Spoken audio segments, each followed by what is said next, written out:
పిలుస్తారా? మీ అభిమానంతో పిలుస్తారా? నందమూరి కళ్యాణ్ రామ్ గారిని మాట్లాడవలసిందిగా రిక్వెస్ట్ చేస్తున్నాం. అర్జున్ గా మనందరి ముందుకు రాబోతున్నారు April 18న.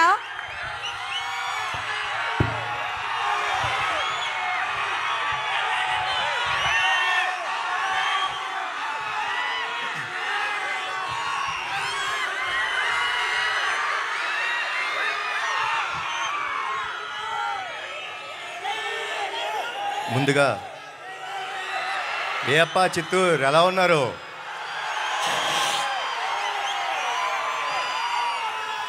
Shri Venkateswara engineering college and technologies మేనేజ్మెంట్కి, వాళ్ళ లెక్చరర్స్కి, ప్రొఫెసర్స్కి, ఇంత బ్యూటిఫుల్ స్టూడెంట్స్ అందరికీ, తిరుపతి నుంచి చిత్తూరు దాకా నా కోసం ప్రయాణించిన మా నందమూరి అభిమానులందరికీ love you all, love you all. మీ అందరికీ నేను జీవితాంతం రుణపడిపోయి ఉంటానండి. Thank you so much. ఈరోజు నేను వచ్చింది ఒక కాలేజ్కి. సో ఒక్కసారి ప్లీజ్ మీ అందరితోని ఒక చిన్న కథ షేర్ చేసుకుందాం అనుకుంటానండి. ఒక చిన్న కథ చెప్తాను, ఆ కథ వినండి. ఓ కుటుంబం ఉంది. ఆ కుటుంబంలో అమ్మ, నాన్న, ఓ 13-14 ఏళ్ళ పిల్లాడు.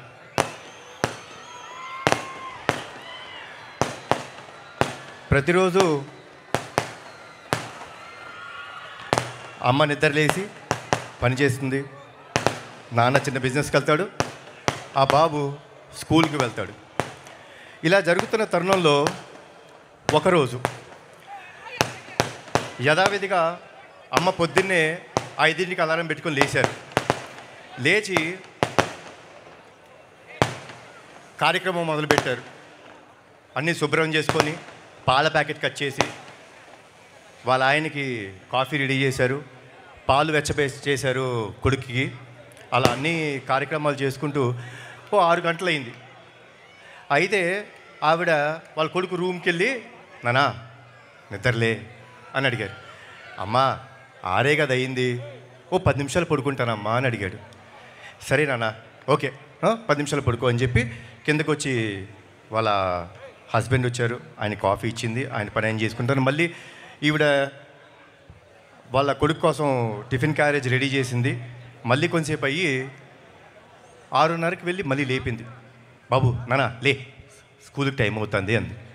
అంటే ఈ అబ్బాయి కొంచెం చికాక, అమ్మా లెగుస్తాలే ఏంటి అని.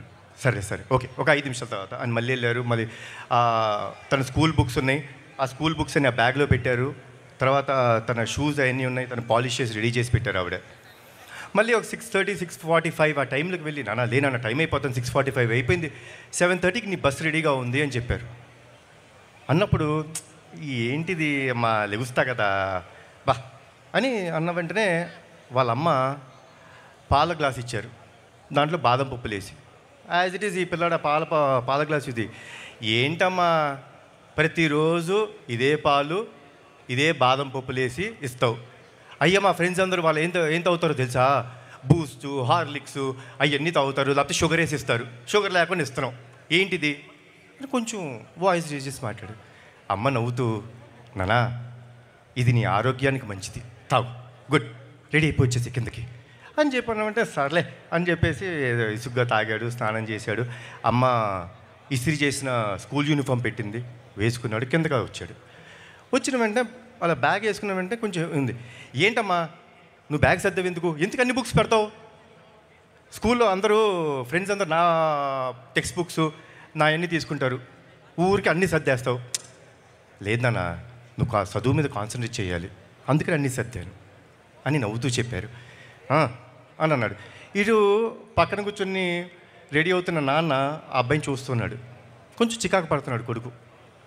సరే అయిపోయిన తర్వాత ఇప్పుడు టిఫిన్ తింటాం కదా, అమ్మ వచ్చి యాజ్ ఇట్ ఈస్ పెసరట్టు తీసుకొచ్చి పెడుతుంటే ఏంటమ్మా పెసరట్టు, ఎప్పుడు పెసరట్టు ఇడ్లీ ఏనా, ఓ బ్రెడ్ జాము పెట్టవా?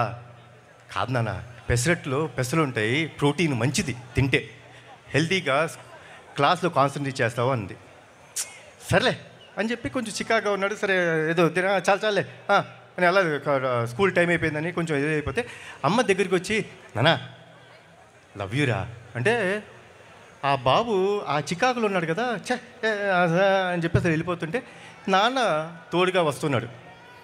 అలా కొడుకుని చూస్తుంటే కొంచెం మునుమునలు ఆడుతున్నాడు, కొంచెం ఇరిటేటింగ్గా ఉన్నాడు. ఏంది ఎప్పుడు అమ్మ ఇదే పెడుతుంది ఇదే చేస్తుంది అని.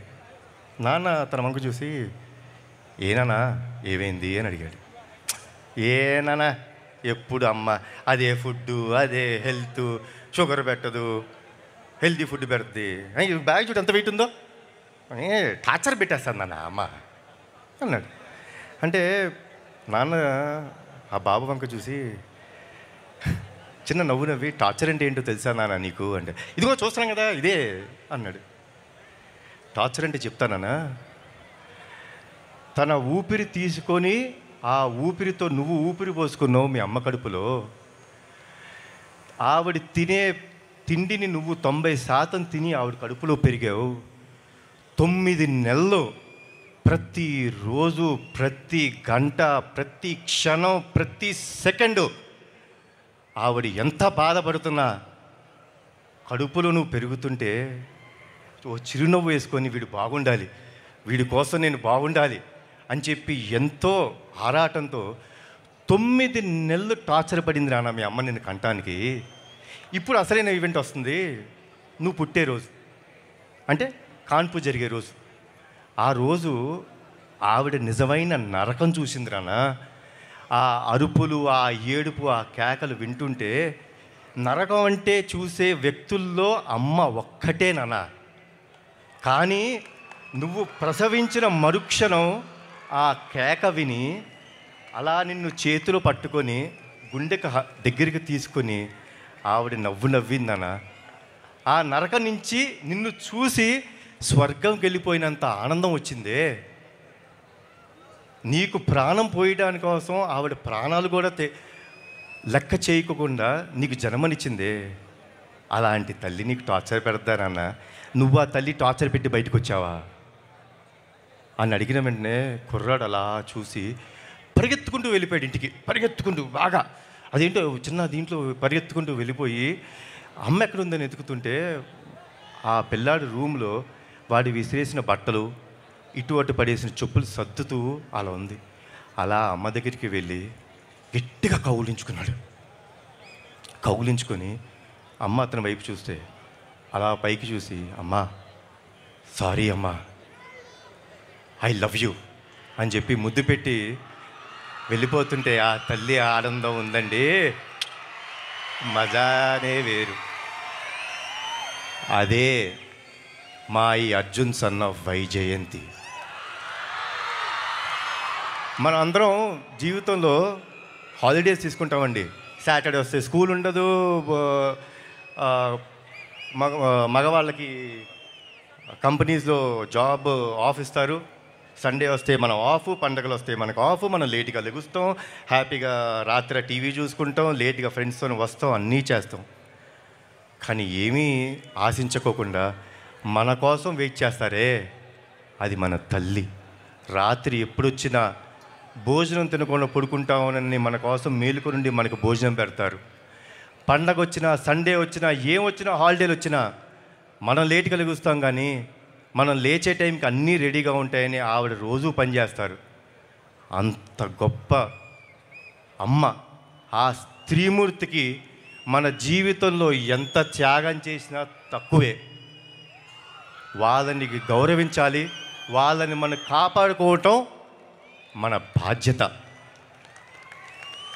సో మీరందరూ స్కూల్ స్టూడెంట్స్, డెఫినెట్గా మన అమ్మలు ఏమైనా చేసినా, తల్లిదండ్రులు ఏమైనా చేసినా కొంచెం చికాకు పడతాం, కానీ పడద్దండి. వాళ్ళు లేకపోతే మనం లేవు. ఈరోజు మనం వేసే ప్రతి అడుగు వాళ్ళు నేర్పింది, వాళ్ళు ఇచ్చిన జన్మ ఇది. మనం ఎప్పుడూ వాళ్ళకి రుణపడిపోయి ఉండాలి. And saying this all, college life is the best life enjoy చేసుకోండి స్టూడెంట్స్. ఈ లైఫ్ మళ్ళీ మనకి ఇంకోసారి రాదు. మీ ఫ్రెండ్స్ అన్నీ enjoy this every moment in the college. But be రెస్పాన్సిబుల్గా ఉండండి, బాధ్యతగా ఉండండి. ఎందుకంటే ఇక్కడ మీరు నేర్చుకునేదే రేపు మీకు లైఫ్లో అన్నీ నేర్పిస్తాయి. కాబట్టి be responsible and have a great life. Enjoy your life. Thanks a lot for everything. జోహార్ ఎన్టీఆర్, జోహార్ హరికృష్ణ, జై హింద్. వన్ లాస్ట్ థింగ్, సారీ వేదికను అలంకరించిన పెద్దలందరికీ నా హృదయపూర్వక నమస్కారాలు అండ్ ధన్యవాదాలు. సో 12వ తారీఖు నాడు మా ప్రీ రిలీజ్ ఈవెంట్ ఉండబోతుందండి. ఆ రోజు తమ్ముడు వస్తాడు, మళ్ళీ అక్కడ మాట్లాడతాను. కాబట్టి మీ అందరికీ once again good night. Thanks a lot. And police department వాళ్ళకి థ్యాంక్స్ అలాట్ అండి. మీరు మాకు బాగా సహకరించారు, మమ్మల్ని అందరినీ చూసుకున్నారు. Thanks a lot. Bye, good night. Thank you so much Kalyan Ram గారు. అమ్మ గురించి ఇంతకంటే అందంగా ఇంకెవ్వరూ చెప్పలేరు. Thank you so much sir. And Nandamuri సినిమాలు వస్తున్నాయి.